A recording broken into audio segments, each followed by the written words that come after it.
Van Jefferson caught a 6-yard touchdown pass from Bryce Perkins, which was the third-string quarterback's first ever scoring pass. But the Rams simply couldn't keep up with MVP candidate Patrick Mahomes and the Chiefs. Even when they played like they wanted to take a nap, Kansas City handed the Rams their fifth consecutive loss, 26-10 at Arrowhead Stadium on Sunday.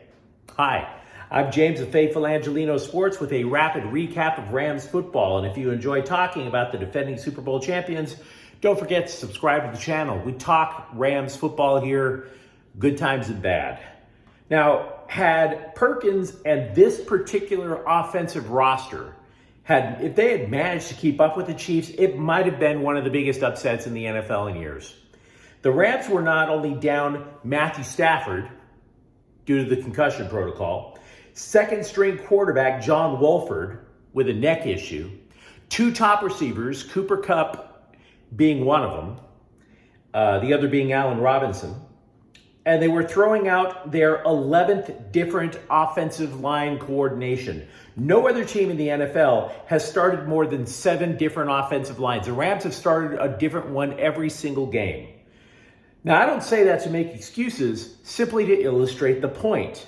Because you're taking that offense against the Kansas City offense, where Mahomes has more touchdown passes than anyone else, averages more pass yards per game than anyone else, etc.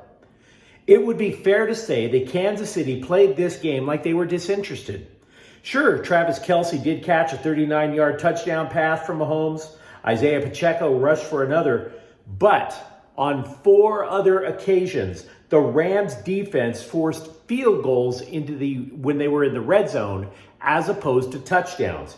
Give defensive coordinator Raheem Morris and his charges on LA's defense a ton of credit. Kansas City has more red zone touchdowns than anybody in the NFL this year. And by the way, on another trip to the red zone for the Chiefs, Nick Scott intercepted Mahomes in the end zone. The defense gave every ounce of energy that they had in Kansas City this game. So, having said that, we know that the Rams have sunk way below 500. They haven't won in over a month. And it's pretty obvious that they're not going to the playoffs, right? So because of that, I had 2 questions that I wanted to see LA answer going into this game. Not for this year, but to try to prepare for 2023. I want to give you a bonus question as well, which we'll get to in a moment. One of the questions was, which one of the rookie cornerbacks would step up and make plays against Mahomes? The Rams have 3 rookie cornerbacks on their roster. Now, they started Darian Kendrick.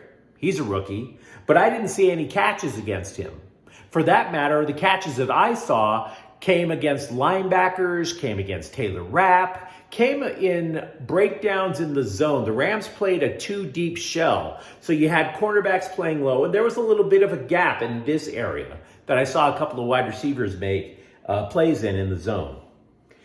So maybe Kendrick did show the Rams something on Sunday. Secondly, who is the running back of the future? Cam Akers or rookie Kyren Williams? Well, Akers rushed 8 times for 36 yards.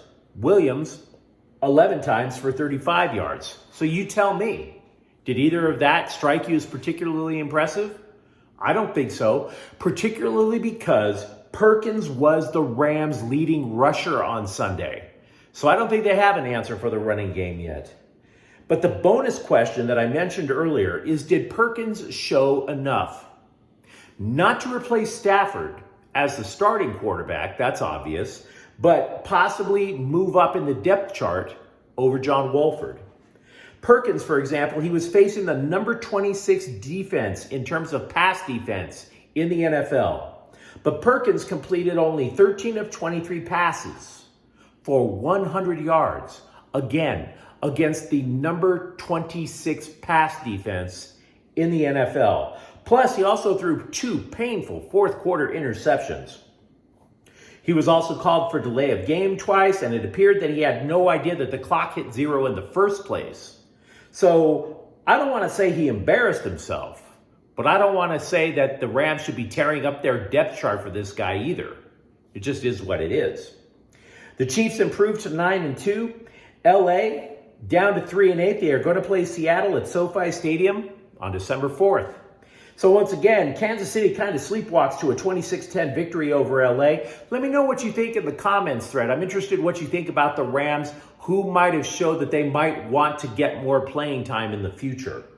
If you enjoyed this clip, don't forget to subscribe to Faithful Angelinos. We talk Rams football here almost every day. Thank you for watching. I'm James. We'll be back tomorrow. Faithful Angelinos is a Kian Corte El Queso production. Take care.